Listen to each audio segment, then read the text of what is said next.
내 유전체의 작은 변화, 나만의 건강 설계도라는 주제로 조선대학교 의생명과학과 김종수 교수 모시고 이야기 나누겠습니다.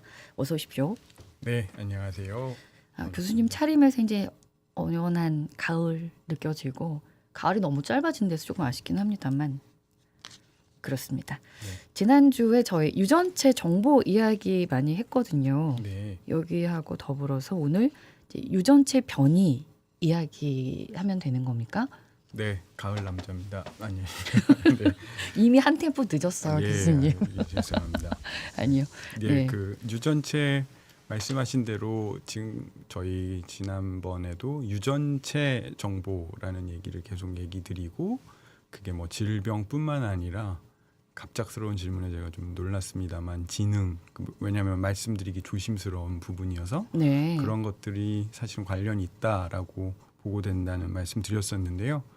그래서 결국은 유전자 혹은 유전되는 정보들이 저희의 표현형, 질병 이런 것들과 연관되는데 실제로는 이제 거기 유전체 정보 중에서 그 조금씩 사람마다 차이가 나는 부분들이 있고 결국은 그게 이제 질병의 감수성, 그러니까 좀 더 잘 어떤 특정한 질병의 위험성이 높아지고 혹은 낮아지고 하는 그런 변화를 줄 수 있는 부분들이어서 오늘 말씀드릴 내용이 내 유전체의 작은 변화가 그런 예. 큰 영향을 줄 수 있다라는 말씀을 드리고 싶었습니다. 네. 근데 유전체는 내가 내 거를 변화시킬 수는 없잖아요.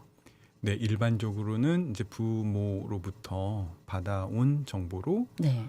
변하지 않는 것이 일반적이나 네. 예를 들면 저희가 자외선을 너무 많이 쐰다든지 예. 혹은 이제 독성이 있는 뭐 그런 환경에 노출된다든지 하면 저희가 돌연변이가 생기기도 합니다. 그래서 저희가 알고 있는 암이라고 하는 것이 보통은 그런 원래 가지고 있던 유전체가 변이를 일으켜서 그러니까 일반적으로 가지고 있는 변이가 아니라 원래는 있으면 안 되는 그런 변이로 만들어지면서 생기는 질병으로 그렇게 이해를 하고 있는데요. 네. 그게 유전체가 변하는 거군요. 예, 원래대로라면 변하지 않지만 외부 환경에 어떤 노출되는데 그게 위험한 외부 환경에 노출되는 경우에 뜻하지 않은 변화가 생길 수 있다가 이제 말씀드릴 수 있겠습니다. 하나 더 궁금합니다. 더불어서 선조들은 내내 너무나 건강한 유전체를 가지고 있었는데 내가 생활을 너무 흐트러 해가지고 안 좋은 방금 말씀하신 예를 들어서 뭐 위암에 걸리는 유전체 변이를 하나 만들었어요. 네. 그럼 나한테도 해롭겠지만 변이된 이 유전체가 내 다음 세대에도 갈 수 있는 겁니까? 네, 그 수업할 때 학생들이 많이 그 똑똑한 학생들이 많이 질문하는 내용을 질문해 주셔서 깜짝 놀랐는데요. 보통은 말씀하신 대로 그 변이가 네. 지금 제가 말씀드리는 유전체 변이는 일반적으로 말씀드리는 변이고 지금 질문하신 내용은 저희가 위험한 변이, 돌연변이라고 하는 것으로 말씀드리겠습니다. 그게 네. 예를 들어 저희에게 뭐 폐암을 일으키게 하거나 이렇게 했을 때 그게 자손에게까지 이어질 수 있느냐라는 질문이신데요. 보통 자손에게 이어지는 유전 정보는 생식 세포에 한해서 이제 전해지게 되고 네. 제가 이제 예를 들어 폐암의 돌연변이, 폐세포의 돌연변이가 생겨서 생긴 폐암은 네. 자손에게 전해지지 않고 제 몸에만 생겼다가 전해지지 않는 그런 변이라고 말씀드릴 수 있겠습니다. 다행이네요. 네, 다행이고, 예, 다행입니다. 근데 반대로 생각하면 이제 해로운 변이가 있을 것이고 네, 유익한 변이도 있습니까? 예, 말씀하신 대로 저희가 영어 표현으로 해서 그렇지만 이제 리스크 알렐 유전 변이, 그다음에 프로텍티브 알렐 이렇게 표현하는데요. 네. 그러니까 뭐 어떤 질병에 위험한 어떤 변이가 있고 그다음에 질병을 잘 걸리지 않게 하는 변이가 있고 이런데요. 네.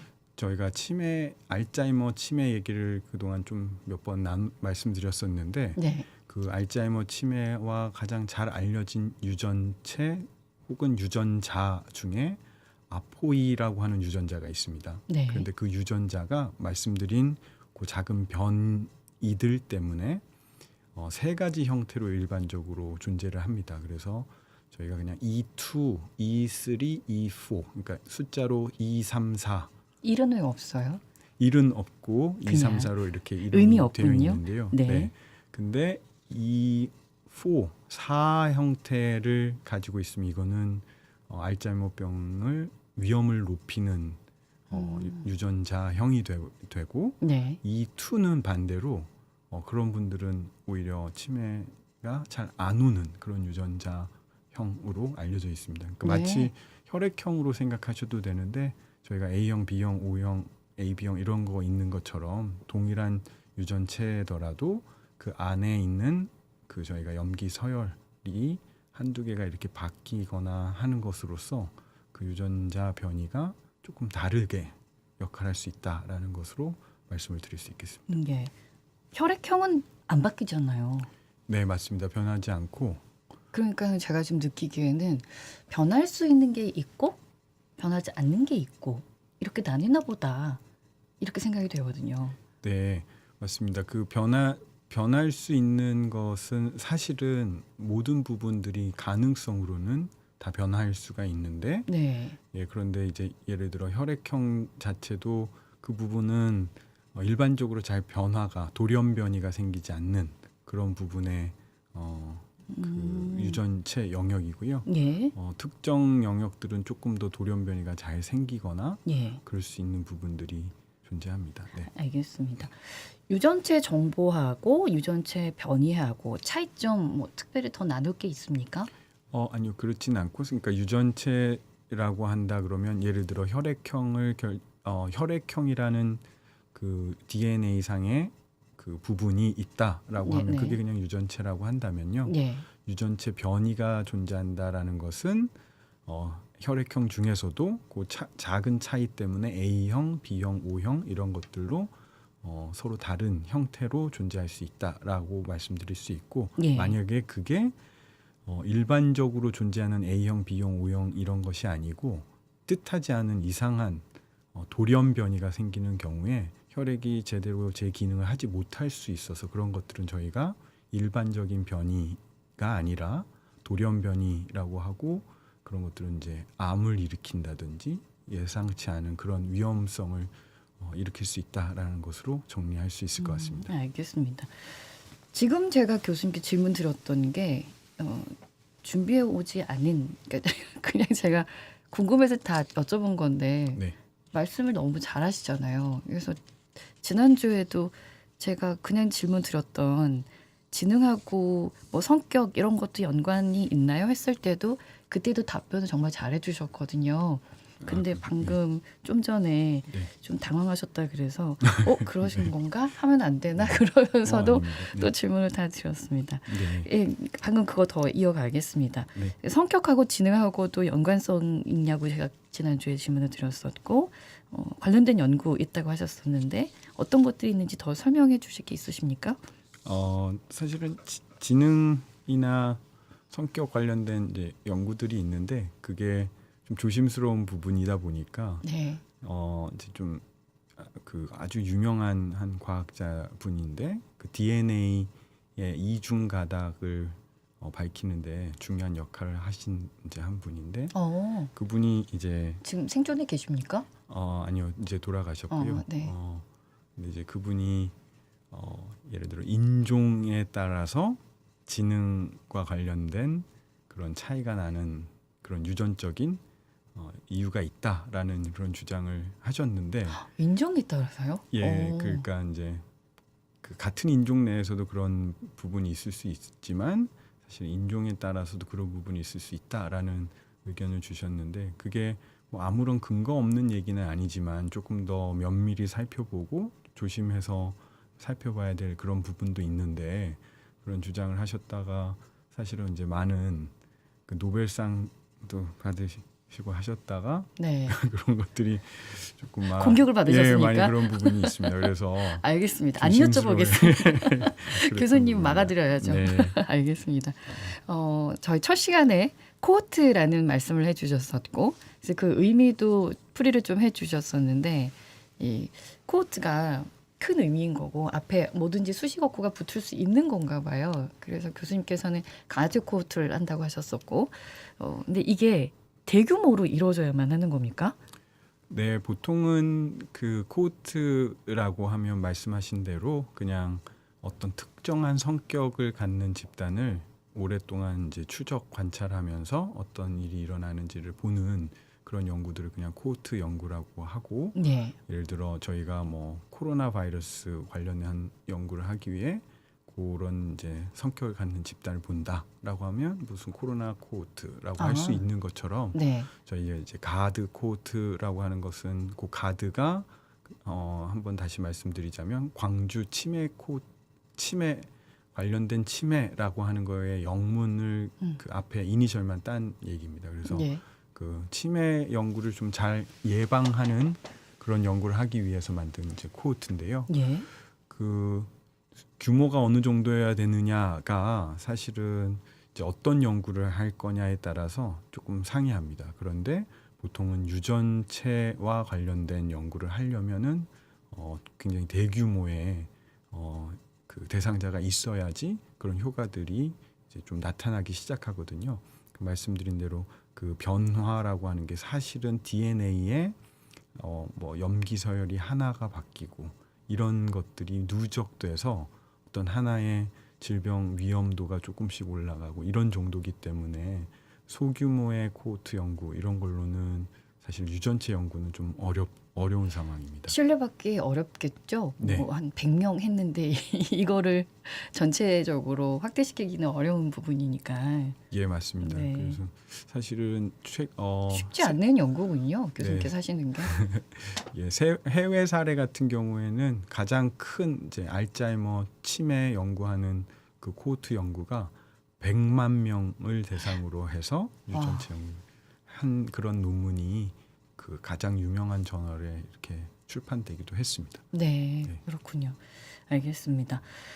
유전체 이제 변이를 측정을 하지 않습니까? 그 방법도 궁금합니다. 네, 그 좋은 질문이신데요. 사실은 유전체 그 변이를 측정하기 위한 이제 큰 기술이 두 가지가 있습니다. 그래서 저희가 시퀀싱이라고 하는 기술인데요. 네. 시퀀싱이라고 하는 것은 이제 서열, 시퀀스를 알아내는 그냥 그런 표현인데, 저희가 그 저희 DNA에 있는 염기 서열이 어떻게 나열됐느냐가 저희가 게놈 프로젝트, 유전체 프로젝트의 핵심인데요. 네. 그래서 그 시퀀스들, 우리 몸에 있는 DNA 염기 서열을 다 읽어내는 방식으로 이제 일반적으로 알려져 있는 서열들과 서열의 나열과 내가 가지고 있는 서열의 나열이 어떻게 차이가 나지를 통해서 변이를 알아내는 방식. 네. 이게 저희가 시퀀싱 방법을 통해서 한다라고 이제 얘기를 하고요. 이제 읽어내는 걸 눈에 보이지 않잖아요. 네. 네. 이 디테일한 부분으로 이제 보자 그러면 사실 네. 좀 어렵습니까? 어렵습니다. 왜냐하면 이제 어. 화학적인 내용들이 좀 들어가야 되는데, 네. 그냥 쉽게 얘기하자면 네 종류의 염기 서열 종류가 있기 때문에 네. 그 각각을 디텍션 할 수 있는, 뭐 예를 들어 형광 라벨링을 한다든지 해서 색깔 차이를 보고 어떤 거가 이렇게 이어져 있구나라는 것을 한 번에 이제 여러 개를 동시에 읽어서 내 유전체 그 염기 서열을 알아낼 수 있고, 그거를 통해서 예. 이미 알려져 있는 참조할 수 있는 레퍼런스랑 비교해서 예. 어떤 변이가 있는지 알아내는 거. 그게 이제 좀 고해상도의 정보를 얻는, 예. 다시 얘기하면 가격이 비싼 그런 이제 방법이 하나가 장비가 일단 있어야겠군요. 있어야 됩니다. 네. 예. ATGC 서열 어떻게 되어 네, 있는지 정확히 말씀하시는 맞습니다. 거죠. 네. 예. 조대에는 무슨 기계가 있습니까? 예, 방금 말씀드린 그 시퀀싱 할 수 예, 있는. 그거를 이제 네. 넥스트 제너레이션 시퀀싱이라고 하는데요. 예. 그 다음 버전으로 나온 넥스트 제너레이션 시퀀서를 저희 그 교육부의 램프 어. 사업, G 램프 사업에서 네. 저희 연구소에 지원해 주셔서 그걸로 이제 가장 최신입니까 그게? 가장 기술적으로는 가장 최신이 맞습니다. 아. 네. 아니 보니까 아무리 좋은 기술을 가지고 있어도 일단 장비가 좋아야 뭐 결과물이 또 좋더라고요. 아, 정확하게 보셨는데 저희가 이제 전문 용어로 장비빨이라고 얘기를 하는데요. 좋은 실험 기기가 사실은 사이언스 하는데 네, 네. 되게 중요합니다. 네. 예전 선조들께서는 뭐 글씨체를 붓이나 종이 탓을 안 했다고 하시지만 요즘은 그런 건 아닌 것 같습니다. 분발하겠습니다. 네. 생활 습관 같은 정보를 모으는 게 이제 유전체 변이만으로 설명할 수 없는 다른 요인이 있다고 말씀을 하시는데 네. 덧붙여 주시겠습니까? 네, 그 유전체 정보가 가지고 있는 이제 설명할 수 있는 부분들이 일부 있고요. 그것이 이제 또 어떤 질병은 유전체 변이만으로도 거의 뭐 굉장히 높은 가능성으로 예측을 할 수 있는데 뭐 예를 들어 2017년도에 그 바튼 디지즈라고 하는 질병이 있는데 네. 그 미국에서는 바튼? 한참 이제 굉장히 그 유명한 그런 뉴스가 있었습니다. 그 세이빙 밀라라는 그런 프로젝트로 했었는데 밀라라는 게 이제 어떤 소녀의 이름인데 어린 아이인데 이 바튼 디지즈라는 게 한 5살, 4살, 5살쯤 되면 갑자기 희귀병입니까? 예, 희귀병이고요. 그런데 그게 갑자기 걷지를 못하고 그다음에 막 눈도 안 보이고 그러다가 이제 사망하게 되는 그런 질병인데요. 거기에 그거에 관련되어 있는 유전체가 딱 존재하거든요. 네. 그래서 그렇게 아주 결정적인 그런 유전병을 주는 경우도 있지만 저희가 대부분 알고 있는 뭐 제2형 당뇨, 뭐 치매, 그다음에 심혈관 질환 이런 것들은 유전자가 관여를 하긴 하지만 실제로는 이게 그걸로 설명이 안 됩니다. 그래서 네. 저희가 생활 습관 정보라든지 이런 환경적 요인들에 대한 정보가 있으면 예. 보다 더 질병의 위험도 잘 알 수 있고 그다음에 조금 더 뭔가 생활 개선을 통해서 건강한 삶을 이렇게 디자인할 수 있도록 하는 그런 좋은 정보이기 때문에 그런 게 필요하다 할 수 있습니다. 예, 알겠습니다.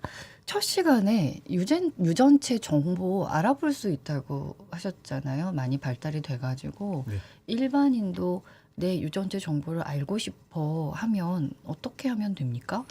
네, 그 아까 말씀드렸던 그 시퀀싱 방법 그게 이제 비용이 아직 상용화는 안 됐지 않았습니까? 상용화가 됐고요. 아, 그래서 네. 제가 금액을 말씀드리긴 그렇지만 대략 미국에서는 공개되어 있어서 한 100만 원 정도의 비용으로 예. 네, 유전 변이를 고해상도로 얻을 수 있는 정보가 있고요. 그거 말고 조금 저해상도의 정보, 이미 알려져 있는 정보들만 이렇게 디텍션, 측정하는 그런 방법도 있습니다. 저희가 마이크로 어레이라고 하는 네. 기술이 있고 그 다음에 그 마이크로 어레이 기술을 이용해서 사실은 한국 이제 국립보건원, 네. 우리나라 질병관리청은 산하기구죠. 거기서 K칩이라고 정말로 이름을 그렇게 부르는데요. 한국인에게 딱 맞춰져 있는 변이들만 확인할 수 있는 그런 이제 기술을 만들었고요. 그런 것들은 이제 10만 원 단위입니다. 어디로 가요? 그거 하고 싶으면? 사실은 이제 그게 네. 일반인이 그냥 내가 알고 싶으니까 만들어 주세요 하기에는 왜냐하면 그 정보에 들어있는 예를 들어 질병 위험도라든지 이런 것들이 네. 자칫 잘못하면 잘못 이해돼서 위험할 수 있기 때문에 악영향 미칠 수 있죠. 네, 그럴 수 있기 전문가가 때문에 해석해주지 않으면. 맞습니다. 그래서 사실은 이제 제한적으로 지금은 그런 정보들이 제한적으로만 특정한 경우에는 임상의 전문의의 네. 그런 이제 감독하에서 이제 전달이 되는데요. 네, 사실은 이제 선진국에서는 개인 유전 정보를 그 편의점에서도 어머. 이렇게 요청해가지고 네. 그렇게 한다든지 하는 것들이 뭐 우리나라도 곧 아마 이제 그러게요. 개인 유전 정보를 휴대폰에 이렇게 네. 담고 다니면서 앞서가는 나라 아닙니까? 우리나라? 맞습니다. 이게 곧 되겠군요. 네, 예. 그렇게 가능하실 것 예. 같습니다. 이런 거 알아가지고 어떻게 활용할 수 있습니까? 네, 제 예를 들어 제 이제 유전 정보를 알면 예. 아까 그 작은 변화들뿐만 아니라 저희가 그 찰스 리라고 사실은 그 한국인 인데 미국에 계시는 이제 이민자인데요. 그분이 또 알아낸 변이 중에 하나가 염기서열 하나하나가 아니라 예를 들어 저희가 일반적으로는 유전자가 엄마에게서 하나, 아빠에게서 하나 이렇게 두 개를 갖고 있는 걸로 알고 있는데 그렇지 않다라는 그걸로 이제 굉장히 유명해지신 분이 있는데요. 그렇지 않습니까? 네, 그게 그렇지 않고 어떤 사람들은 혹은 어떤 인종에서는 특정한 기능을 하는 유전자가 4개, 5개, 심지어 10개가 있는 경우도 있고 그다음에 어떤 경우에는 아예 없는 경우도 있고 그런 그러니까 예를 들어서 재밌는데요. 예를 들어서 저희가 탄수화물 섭취를 했는데 그걸로부터 빨리 그걸 잘 에너지원으로 만들어서 피하 지방 형태로 저축하는 기능을 하는 유전자들이 예를 들어서 나에게 2카피가 아니라 2개가 아니라 10개가 있다라고 하면 이론적으로는 저는 조금만 먹어도 살이 물만 마셔도 그거 맞는 살이 말이네요. 찌는 뭐 그런 일이 이제 가능하기 때문에 그런 것들에 대한 조정. 그 다음에 또 하나는 말씀드렸지만은 어떤 약에 대한 그 사이드 이펙트, 그러니까 부작용이 있는지 이런 것들도 사실은 그런 내 유전 정보의 변이체들을 보면 확인을 할 수가 있는 경우들이 있습니다. 그래서 이제 그런 것들을 보고 내가 어떤 것들을 조심해야 되는지 이런 것들을 디자인할 수 있는 상황이 될 수 있습니다. 우리 일상생활에서는 이제 그렇게 우리 건강 관리를 하면 되겠군요. 앞으로는 꼭 재밌으려고 하면 맞춰야 돼서 오늘 말씀 여기까지 듣겠습니다. 고맙습니다. 네, 감사합니다. 언제 어디서나 내 손 안의 뉴스. 광주 MBC 뉴스 유튜브 구독으로 함께하세요.